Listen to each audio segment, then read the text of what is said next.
Good morning, Avanger. This is Ruthie Peters. Today it's Sunday. My husband and I on the way to church. Mag-church muna kami. We going to the church this morning. And guys, thank you to all my followers. Thank you for the start. Thank you for following me. Thank you for watching all my video. And lunchtime.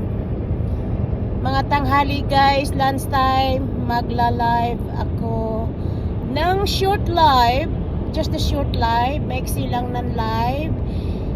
So, my husband and I say thank you everyone and happy Sunday sa inyong lahat.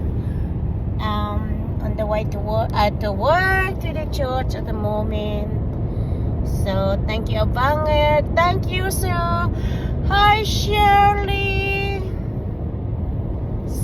Sa America, to my friend there, thank you for following me. And thank you for acolytes for my life. Thank you so much. Happy Sunday.